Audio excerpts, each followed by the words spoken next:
오늘 설교 제목은 하나님께 들리게 한 우리의 소리는 무엇인가요? 라는 제목으로 우리 말씀을 드리려고 합니다. 저 말은 우리가 하나님 앞에 내뱉은 말, 그런데 하나님은요, 우리가 하나님 앞에 내뱉은 말뿐만이 아니고 또한 우리의 삶 속에서 내 자녀들에게, 내 배우자에게, 내 부모님들에게, 내 형제들에게, 교회에서 우리 성도님들에게 내 삶 속에서 내가 한 모든 말, 그 말에도 하나님은 응답하십니다. 그것도 하나도 땅에 떨어지지 않고 다 하나님은 들으신다고 말하고 있습니다. 그런데 말은 내 마음에 있는 것이 나오기 때문에 내 마음속으로 생각한 것에도 하나님이 역사하시고 혹은 벌을 주시기도 하고 그렇게 합니다. 그러므로 우리는 오늘 이 시간 우리가 하나님 앞에 무슨 말을 어떻게 하여야 하나, 또한 우리의 삶 속에서 우리의 삶에 대하여 내가 나 자신을 어떻게 정의하고 나와 관계된 모든 일들에 관하여 나는 어떻게 하겠다는 생각을 내가 가져야 되는데, 그것이 하나님이 나를 전부 들여다 봤을 때 온전히 옳게 나를 보고 인정해 줄 수 있는 것이 무엇인가를 항상 생각하면서 살아야 되는 그러한 중요한 것을 오늘 말씀을 해주고 있는 것입니다. 오늘 이스라엘 백성들이 광야에서 40년 광야 생활을 했는데, 그 광야를 40년 하는 동안에 이스라엘 백성들이 약 15번의 크고 작은 잘못들을 해서 하나님께서 그를 벌을 주기도 하고, 또 그들의 기도에 응답하셔서 하나님은 응답해 주시기도 하고 그렇게 합니다. 그런데 그 중에 이스라엘 백성들 광야 40년 중에 가장 치명적으로 이스라엘 백성 60만 명을 하나님이 전부 죽일 수밖에 없는 그 사건이 벌어지는 일이 있습니다. 그것이 어느 곳이냐면은 가데스 바네아, 바란 광야 혹은 신 광야, 그곳에서 벌어졌던 사건인데, 지난주에 우리가 민수기 13장을 통해서 이스라엘 백성들이 애굽에서 나온 이후로부터 약 1년 2개월 만에 그 바란 광야라고 하는 곳에 도달하게 됩니다. 그리고 그곳을 가데스 바네아라고도 하는데, 그 지역에서 이제 바로 들어가기만 하면 가나안 땅입니다. 근데 이제 모세가 가나안 땅에 들어가면 되는데, 그래도 아무래도 그곳 사정을 좀 살펴보고 난 다음에 전략을 세워서 이렇게 들어가는 게 옳지 않을까 싶어가지고 이스라엘 12지파 중에서 한 사람씩, 한 지파에서 한 사람씩 그 중에 용맹스럽고 지도력 있는 사람들을 뽑아가지고 거기에 정탐꾼으로 보냈습니다. 그래가지고 정탐꾼으로 보내면서 그들에게 명령했습니다. 그 땅이 얼마나 좋은지, 그 땅에 모든 먹을 만한 실과들은 얼마나 좋은지, 그리고 그들은 어떤 사람들이 사는지, 그리고 산지에서 사는지 강가에서 사는지 어디에서 사는지, 그들의 성곽은 어떤지, 그런 것들을 있는 그대로 전부 보고 와서 나에게 보고하라 라고 해서 보냈습니다. 그래서 12명이 40일을 아주 정확히 속속들이 다 정탐을 했습니다. 정탐을 하고 돌아와서 이제 모세와 이스라엘 백성들에게 보고를 했습니다. 그런데 그 땅이 얼마나 좋았는지 민수기 13장에 보니까 포도송이가 그냥 주렁주렁 달려가지고 그걸 가지채 따가지고 몇 가지를 이 장대에 메고 올 만큼 아주 풍성했습니다. 그리고 다른 과일들도 송유와 무화과도 따왔습니다. 그리고 그들이 보고하기를 과연 그 땅에 젖과 꿀이 흐르는데 이것은 그 땅의 과일이라고 27절에 아주 분명히 보고를 했습니다. 그런데 그들이 걱정스러운 일이 있었어요. 뭐냐면 그곳에 사는 거민들이 너무 장대했기 때문입니다. 그러나라고 하는 거 보니까 앞에 것은 참 좋은 보고인데 그러나라고 하는 것부터는 그 반대된 보고인 것이죠. 그러나라고 하는 것은 좀 약간 반대되는 것으로 말을 전환할 때 사용한 말 아닙니까? 그러나 그 땅 거민은 강하고 성읍은 견고하고 힘이 클 뿐 아니라 거기서 안악 자손을 보았다 그랬어요. 거기서 안악 자손을 봤어요. 안악 자손은 누구냐? 이게 밑에 나오지만 네피림의 후손이라고. 굳이 말하면 창세기에 나오는 큰 거인족의 그 대명사가 네피림인데 그 네피림의 후손 족속일 것이라고 생각하고 있고, 지난주에 제가 말씀드렸지만은 그 골리앗이라고 하는 다윗과 싸웠던 장군이 저 안악 자손일 것이라고 생각하고 있고, 또 유적에 보니까 그들의 그 신장이 약 2m에서 3m인 사람들도 있더라는 것을 알게 되었습니다. 그러니까 그들이 거인족이었습니다. 그리고 그들이 거기 거인족이 살고 있단 말이죠. 그러나 그 땅 거주민은 강하고 성읍은 견고하고 힘이 클 뿐 아니라 거기서 안악 자손을 우리가 봤다.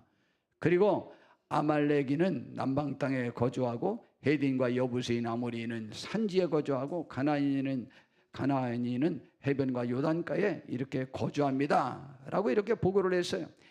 그런데 이 보고로 인해서 지금 난리가 났습니다. 이스라엘 백성들이 막 전부 지금 웅성웅성하고 난리가 난 거예요. 그러니까 30절에 갈렙이 모세 앞에 백성을 조용하게 하고 이르되 그런데도 불구하고 우리가 못 이길 건 아니다 이 말이죠. 우리가 곧 올라가서 그 땅을 취하자 능히 이기리라 라고 이렇게 말했습니다. 이런 각오 하는데 그와 함께 올라갔었던 10명이 또다시 일어나서 또 이야기하는 거예요. 그와 함께 올라갔던 사람들은 이르되 우리는 능히 올라가서 그 백성을 치지 못하리라.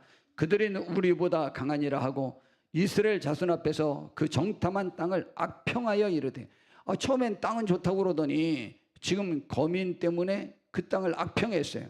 악평했다고 하는 것은 지금 의도적으로 그 지역에 올라가고 싶지 않아서 처음엔 좋다고 말했는데 지금 상황이 이렇게 되니까 악평한 거죠. 우리는 올라갈 수 없다는 거죠. 그리고 그 땅 쓸모도 없다는 거죠.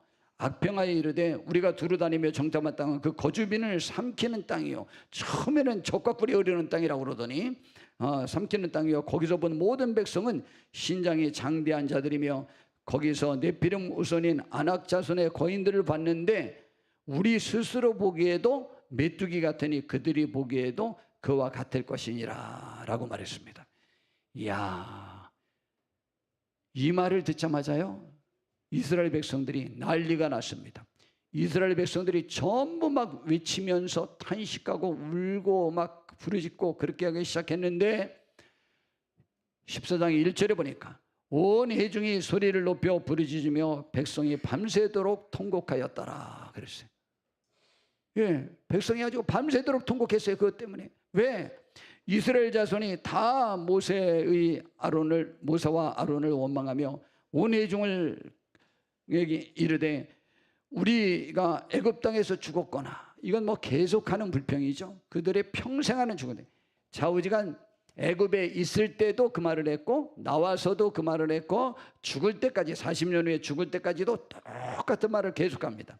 애굽 땅에서 죽었거나 이 광야에서 죽었으면 좋았을 것을 어찌하여 여호와가 우리를 그 땅으로 인도하여 칼에 쓰러지게 하려 하는가? 우리 처자가 사로잡히리니 애굽으로 돌아가는 것이 낫지 아니하겠는가? 라고 말했습니다. 우리 자녀들도 다 죽을 것이다. 그러니 우리가 애굽으로 돌아가는 게 낫겠다 이 말이죠. 그러면서 서로 말하되 우리가 한 지휘관을 세우고 애굽으로 돌아가자라고 그렇게 전체가 소리치고 외치고 있었습니다. 그러자 이제 또다시 두 사람, 그 땅을 정탐한 중에 눈의 아들 여호수아와 여분네 아들 갈렙 두 사람이 자기들의 막 옷을 찢습니다. 옷을 찢는 이유는 지금 너무 슬픈 일, 너무 안타까운 일, 그런 일을 어느 분노에 찼을 때 그때 그 옷을 찢는 거거든요. 옷을 찢으면서 나아가기를 이스라엘 자손의 온 회중에게 말하여 이르되 우리가 두루 다니며 정탐한 땅은 심히 아름다운 땅이라. 처음에는 그 10명도 그렇게 말했다가 지금 반대로 말했잖아요. 그 거미를 삼켜버리는 땅이라고. 여호와께서 우리를 기뻐하시면 우리를 그 땅으로 인도하여 들이시고 그 땅을 우리에게 주겠다고 이렇게 약속하셨습니다. 그러니 이는 과연 젖과 꿀이 흐르는 땅이라. 다만 여호와를 거역하지 말자. 지금 이렇게 애굽으로 돌아가자는 것은 하나님을 거역하는 일이다. 그러니 거역하지 말자. 그리고 그 땅 백성을 두려워하지 말자. 왜 두려워하지 말자고 하냐면 그들은 우리의 먹이라. 아니 나머지 10명은 뭐라고 말했다고요? 그곳 사람과 우리를 비교해 보니까 우리는 메뚜기 떼와 같았다. 아마 그들이 보기에도 그랬을 것이다. 그런데 여호수아와 갈렙은 뭐라고요? 그들은 우리의 먹이라. 우리의 밥이다. 왜냐? 그들의 보호자는 그들에게서 떠났고 여호와는 우리와 함께 하시느니라. 그들을 지키는 신은 없다. 그러나 우리에게는 천지를 지으신 하나님 여호와가 계시다. 그리고 애굽을 치신 여호와 하나님이 계시다. 홍해 바다를 가르신 여호와 하나님이 계시다. 그러니 우리는 이길 수 있다. 가자. 우리와 함께 하시느니라. 그들을 두려워하지 말라 그랬어요. 와, 그랬더니 그 회중이 그 말을 듣고 맞아, 그렇지 라고 깨달은 게 아니에요. 뭐라고 말했냐면 온 회중이 그들을 돌려치려 하는데 그때 여호와의 영광이 해막에서 이스라엘 모든 자손에게 나타났습니다. 이때 그 회중이 그 말 듣자마자 어떻게 했느냐면 맞아, 저 10사람의 보고는 너무 감정적이야. 객관적이지 못해. 자기들이 겁나니까 괜히 그렇게 말한 거야. 아니 가나안 족속의 아낙 자손이 아무리 강하더라도 애굽보다는 강하지 못해. 근데 애굽 우리가 칼 한 자로 없었을 때도 애굽을 물리치고 우리가 해방되었어. 근데 지금 우리가 왜 그것을 이기지 못해? 이런 객관적인 이성적인 합리적인 생각을 하지 못하게 되었습니다. 그리고는 무조건 10사람과 마음이 같이 갑자기 통해가지고 오히려 이 두 사람을 죽이려고 했습니다.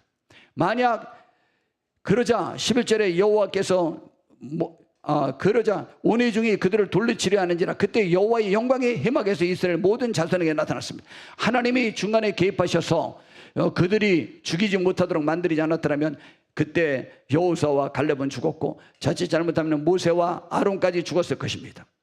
그런데 하나님이 이 사건을 보고 너무너무 마음 아파하시는 거예요. 여호와께서 모세에게 이르시되 이 백성이 어느 때까지 나를 멸시하겠느냐? 내가 그들 중에 많은 이적을 행하였으나 어느 때까지 나를 믿지 아니하느냐? 그때 백성들의 죄를 지금 얘기하죠. 내 백성이 어느 때까지 나를 멸시하냐? 첫 번째, 이것이 하나님을 멸시한 것이라고 본 것이죠. 그리고 어느 때까지 나를 믿지 아니하느냐? 믿지 않은 것이라고 보는 거예요. 그래서 하나님이 너무 화가 나가지고 그 백성을 다 죽이시고 모세를 통해서 큰 민족을 이루겠다고 하는 거예요. 그러자 모세가 하나님 앞에 또다시 기도하죠. 이건 두 번째죠. 벌써 이런 기도가. 그 금송아지 만들었을 때도 똑같이 했는데 모세가 하나님께 기도해서 용서해 주시잖아요. 모세가 하나님 앞에 기도해서 용서를 받았습니다. 그런데 하나님이 그래 지금 당장은 전부 죽이진 않지만 이제 내가 너희들에게 이제 벌을 주는데 22절에 보니까 내 영광과 애국과 광야에서 행한 내 이적을 보고서도 이같이 10번이나 나를 시험하고 이렇게 지금 하나님이 계속 도왔는데도 불구하고 믿지 않고 멸시하고 이렇게 한 것은 하나님을 시험한 것과 같다. 그리고 내 목소리를 청정하지 아니한 여러분 하나님의 명령을 따르지 아니한 그들 그 다음에 그 사람들은 내가 그들의 조상들에게 맹세한 땅을 결단코 보지 못할 것이요 또 나를 멸시하는 사람은 멸시라는 말을 또 얘기하죠. 그것을 보지 못하리라. 가나안 땅을 보지 못하리라 그랬습니다. 그리고는 27절에 이런 말씀으로 벌을 주십니다.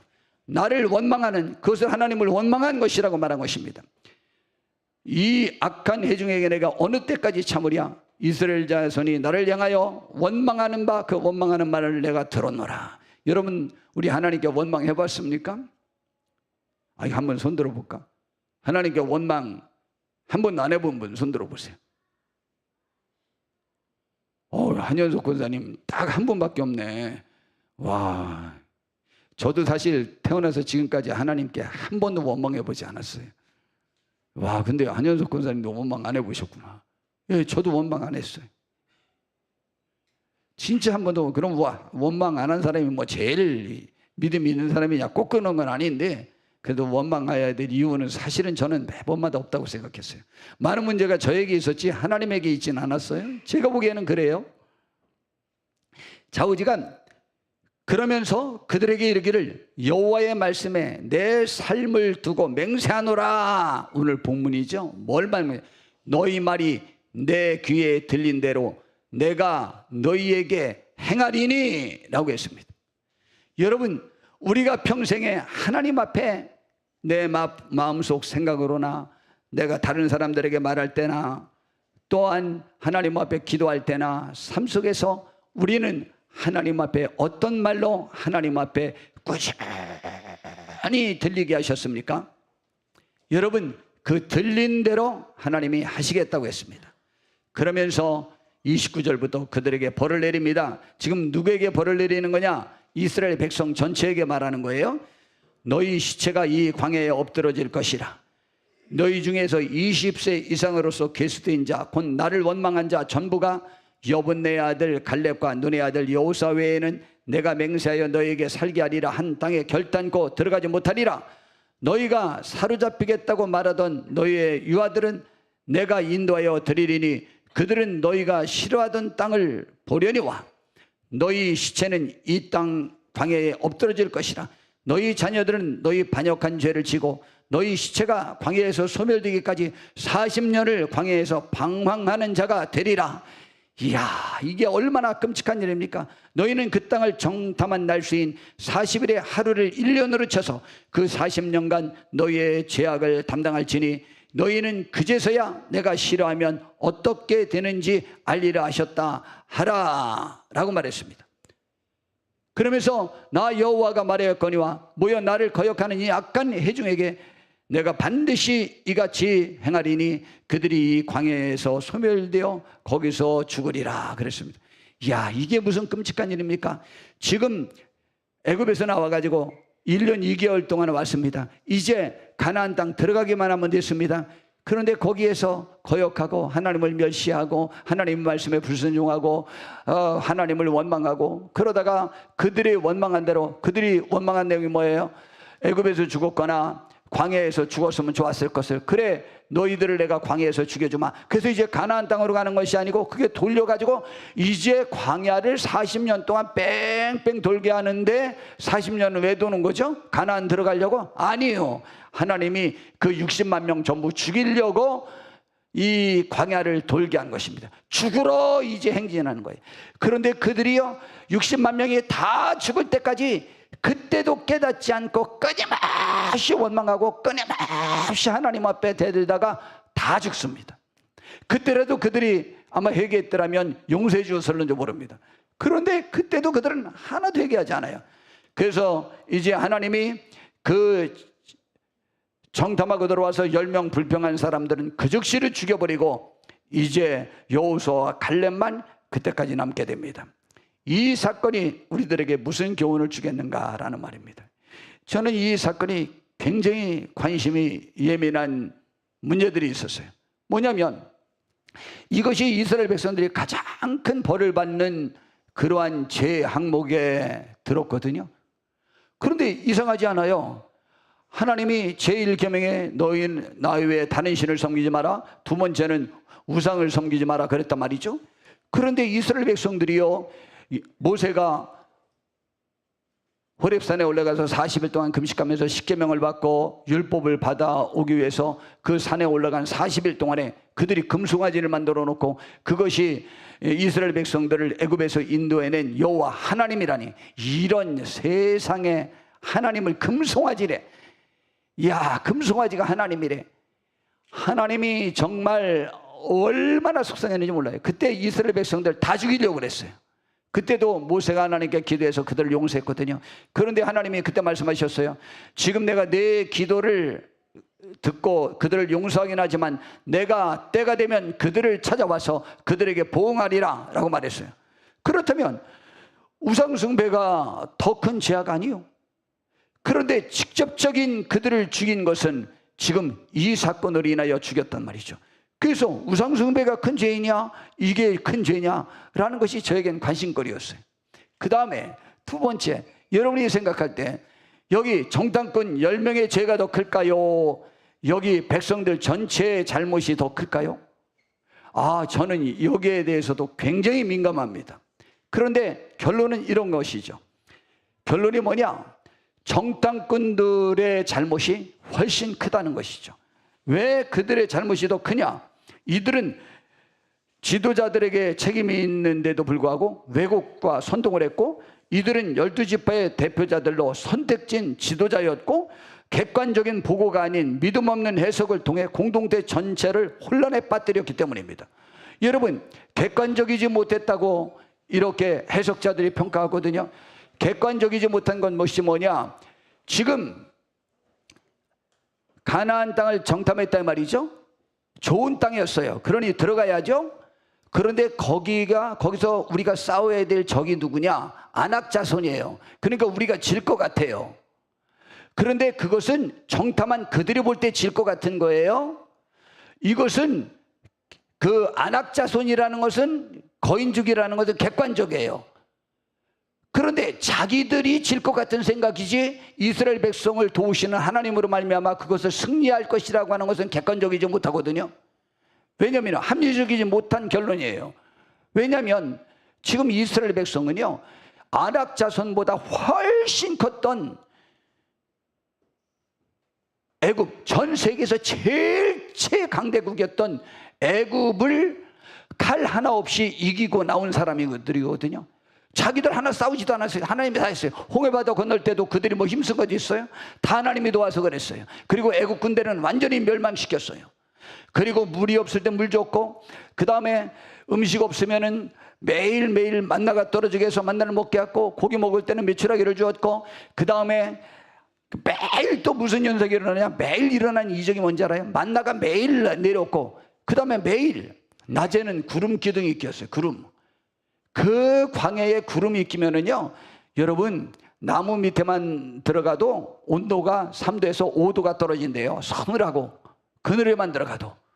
그런데 그 구름이 껴봐요, 햇빛을 막아줘서 시원하죠. 그리고 밤에는요, 불기둥이 또, 불이 또 그들을 덮어줬어요.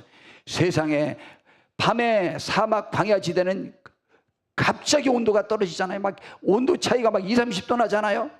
그런데 불기둥이 껴가지고 그들 춥지 않게 만들고, 더더군다나 불기둥이 끄면 또 뭐가 안 나오는지 알아요? 시골에서 살아본 분들, 이슬과 서리는 여기에서 불을 피우면, 연기가 막 올라가면 그 지역에 이슬이 안 내려요. 그리고 서리가 안 껴요. 그러면은 밤에 그들의 그 수경지에 전부 텐트 쳐놓은 데에 막 이슬이 막 잔뜩 내려봐요. 얼마나 힘들겠어요. 그것들을 막아주고 매일 그 현상이 일어났다고요. 이건 기적이에요, 기적. 그리고 구름이 움직이고 불이 움직이면 이스라엘 백성들은 그것을 신호로 해서 움직였어요. 그 이적을 매일 보고 있는데도 불구하고 지금 하나님을 믿지 못한 거예요. 그들은 객관적이고 합리적이고 신앙적인 그 여지껏 순차적으로 일어났던 모든 현상을 보고 절대 그 결론을 내릴 수 없는데, 자기들이 싸워서 질 것 같은 위축감 때문에, 자기들이 직접 공을 세울 수 없다는 생각 때문에, 자기들이 싸우다가 죽을 것 같다는 공포감 때문에 그 공포감을 사실화, 정례화 해가지고 그것이 사실인 것처럼 보고를 함으로 잘못된 보고를 한 거예요. 그렇기 때문에 백성이 범죄하도록 만든 영적 책임은 더 무겁게 심판받아야 된다는 것이죠. 따라서 이들은 즉시 그 재앙으로 10명이 다 죽어버리고 말았잖아요. 그러니까 백성들의 죄가 크냐, 이 10명의 죄가 더 크냐라고 했을 때 성경과 모든 학자들의 관점은 이 10명의 죄가 크다는 것이죠. 오늘 이 시간 우리 임마누엘교회 나와서 예배하는 모든 분들, 우리 회장님들, 임원님들, 또 우리 모든 재직분들, 그런 분들은 우리 중간 지도자들이에요. 이 중간 지도자들, 모세 말고 이 중간 지도자들의 그 말은 얼마나 중요한지 몰라요. 그들의 말에 의하여 교회가 무너질 수도 있고, 교회가 하나 되어서 가나안 땅을 정탐할 수도 있어요. 그래서 정복할 수 있어요. 그러므로 우리는 저와 함께 우리 중간계층의 귀한 일꾼들은 더욱더 하나된 말을 낼 수 있도록 힘써 주시기를 진심으로 바라고, 내가 하는 말이 내가 자신 없는 거냐, 이것을 해야 되느냐 해야 되지 않느냐라는 것과는 전혀 상관이 없는 거예요. 그것을 별개로 구분해서 할 수 있는 합리적이고 객관적인 통찰력이 있는 지혜로운 분들이 우리 임마누엘 교회 모든 성도님들은 다 되시기를 진심으로 바랍니다. 그러면 이스라엘 백성들은, 근데 왜 하나님께서는 이스라엘 백성들을 전부 죽였냐? 예, 그들의 죄는 그들의 죄고 그들의 죄가 커서 10명을 그 즉시로 전부 죽여버렸죠. 그런데 그들의 죄는 뭐냐? 저는 이렇게 생각해요. 여러분, 누가 앞에서 무슨 말 한다고 여러분 다 말을 믿습니까? 심지어는 누구 말도 안 믿느냐? 목사님 말도 다 안 믿잖아요. 제가 설교하는 것도 듣지도 않잖아요. 아예 안 들으려고 할 때도 있잖아요. 아예 관심도 없을 때도 있잖아요. 아유, 이번에 제가 우리 이기쁨 목사님 모셔서 저보다 100배나 능력 있는 분이 와서 설교하잖아요. 이야, 근데 듣는 사람은 들어요. 근데 안 듣는 사람은 하나도 안 들어요. 와, 이게 얼마나 놀라운지 몰라요. 야, 이번에 나 부흥회 때 우리 훈이하고 하윤이가 이기쁨 목사님 설교 듣는 거 보고 깜짝 놀랐어. 이야, 저 훈이는 그전에는 내가 저 2층에서 설교하면은 목사님 설교처럼 평안하고 좋고 은혜로운 게 없대. 그래서 딱 들으면 듣는 순간부터 너무 평안해가지고 그거 잠에 들어. 이야, 그런데 여기 내려와서부터 이제 목사님 설교가 이제 잠이 안 오네. 그리고 3시간 설교를 했는데 이기쁨 목사님 설교를 이렇게 뚫어주게 듣더라고. 이야, 내가 감동받았어. 계속 그렇게 설교 듣고 은혜 받자. 이야, 우리 남의 말을 들으면 우리 다 판단하지 않아요? 판단할 때 우리는 객관적이고 이성적이고 합리적이고 논리적이고 법적으로 또한 성경적으로 신앙적으로 다 합당한가를 살피고 결정해야 되는 거예요. 10명이 그렇게 했더라도 10명이 저렇게 보고 하면 안 되지.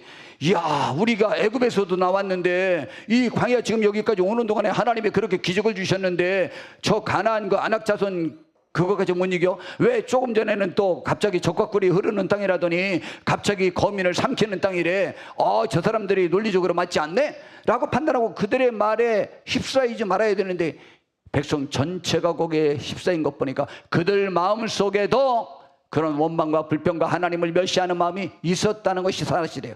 사람의 모든 말하는 것은 성경에 뭐라고 말했다고요? 그 깊은 마음 속에 있는 것을 말함이라 그랬어요. 그러므로 그들이 막 불평하게 된 거예요. 그렇기 때문에 하나님께서는 벌을 둘로 같이 준 거죠. 그런데 누구를 먼저 죽였어요? 10명을 먼저 죽여버렸어요. 그리고 60만 명은 이제 광야 40년 생활하도록 해서 차근차근 40년 동안에 60만 명을 다 죽이게 됩니다. 여러분, 오늘 이 말씀 중에서 우리가 깨달을 수 있는 것이 있습니다. 여러분, 왜 이 사건이 가장 큰 죄인가? 왜 다른 많은 것들 중에 이 사건이 하나님께서는 가장 큰 죄로 이스라엘 백성들을 전부 죽이는 것이 되었을까? 하나님의 약속을 전면 부정한 이스라엘 백성들, 하나님이 주신 땅을 우리는 결코 들어가지 못한다며 전면 고백했고 집단적 불신과 반역을 했습니다. 백성 전체가 모세와 하나님을 원망하고 지도체와 교체 및 애굽 복귀를 시도했습니다. 하나님의 영광을 완전히 멸시해버렸습니다. 하나님이 하신 일, 할 수 없는 일로 취급해버렸습니다. 그리고 역사적 전환점이 되었습니다. 이 사건은 광야 40년의 방황이 시작된 결정적 계기로 인해 다음 세대만 가나안 땅에 들어가게 됩니다. 반복되는 죄의 뿌리로 작용해서 이유, 불평, 시험, 반역 등은 이 사건의 연장선상에서 계속 반복되어 가지고 그들은 다 죽을 때까지 그러다 죽습니다. 결론입니다.